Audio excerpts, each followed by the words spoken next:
Oi pessoal, tudo bem? Eu sou a Camila aqui do Cia Fisiol e hoje eu vou conversar com vocês um pouquinho a respeito de feedback ou retroalimentação.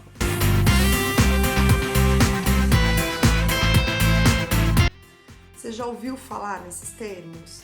São muito utilizados dentro da área da fisiologia endócrina e trata-se basicamente de um mecanismo de controle para estímulo ou inibição da secreção hormonal. A maioria dos nossos sistemas hormonais é controlada por um mecanismo de feedback negativo, mas a gente também tem hormônios cuja secreção é controlada pelo mecanismo de feedback positivo. Então, vou explicar um pouquinho disso para vocês. Quando a gente fala de feedback negativo, a gente está falando que esse controle da produção hormonal ele é feito basicamente a partir da flutuação da concentração do hormônio no sangue. Se a gente tiver altas concentrações de um determinado hormônio, isso leva a uma inibição da sua produção, ou seja, síntese e secreção pela glândula responsável. Se a gente tem uma queda na concentração desse hormônio no sangue, a resposta ela é oposta. Então a gente vai ter um maior estímulo para a síntese e secreção do hormônio. Um exemplo de hormônio que tem a secreção controlada por feedback negativo é o hormônio tiroidiano.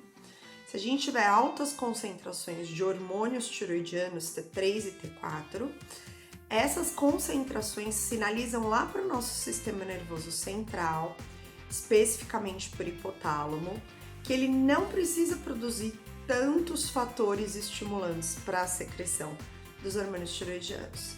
Portanto, se a gente tem alta concentração de T3 e T4, mais especificamente de T3, a secreção hipotalâmica de TRH ela é inibida. Consequentemente, esse TRH não vai agir na hipófise, que vai produzir menos TSH. O TSH é o hormônio tireoestimulante, hormônio hipofisário que vai agir diretamente na tireoide, favorecendo então a produção dos hormônios tiroidianos. Se a gente tem uma situação oposta, uma situação de queda dos hormônios tiroidianos, a gente também vai ter uma resposta oposta. Essa queda dos hormônios leva o hipotálamo a produzir mais TRH, que vai agir diretamente na hipófise, a mesma vai produzir mais TSH, que vai estimular então mais a nossa tireoide a produzir e secretar os hormônios tiroidianos. Esse mecanismo de feedback negativo, ele funciona para manter basicamente constantes os níveis hormonais. A gente tem outros hormônios que também têm o controle por feedback negativo, como os hormônios das gônadas, os hormônios sexuais, alguns hormônios da adrenal e os próprios hormônios tiroidianos. A gente tem outros hormônios que não têm a secreção controlada por esse tipo de mecanismo, cujo substrato de secreção é o próprio controlador da secreção, como por exemplo a glicose do sangue, a glicemia, atuando como principal estimulante ou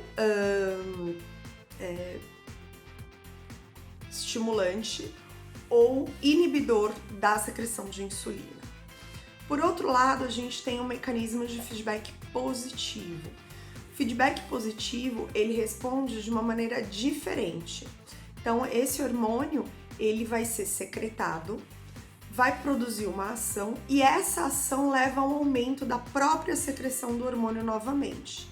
Isso forma então um ciclo. O principal hormônio que eu gosto de apresentar e que é tratado com um mecanismo de feedback positivo é a ocitocina.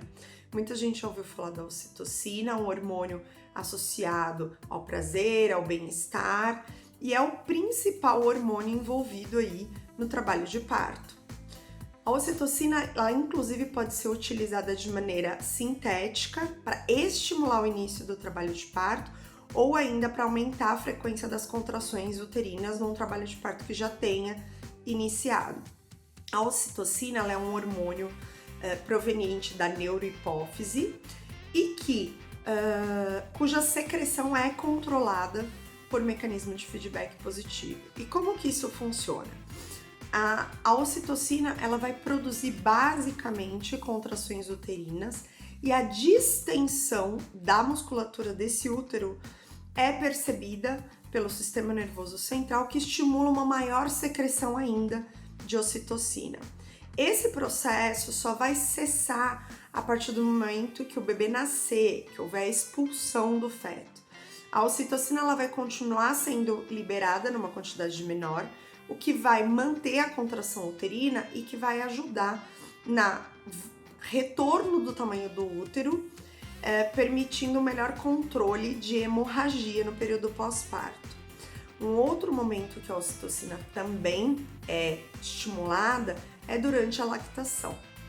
Então, enquanto o bebê suga o mamilo da mãe, alguns mecanorreceptores daquela região informam o sistema nervoso central para liberar mais ocitocina.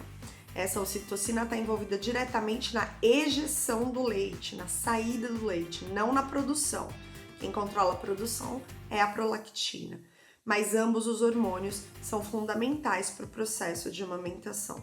Portanto, quanto mais o bebê suga o mamilo da mãe, maior é o estímulo à ocitocina, maior a descida do leite, certo? Então, esse é o principal mecanismo ou o principal exemplo de mecanismo de controle por feedback positivo.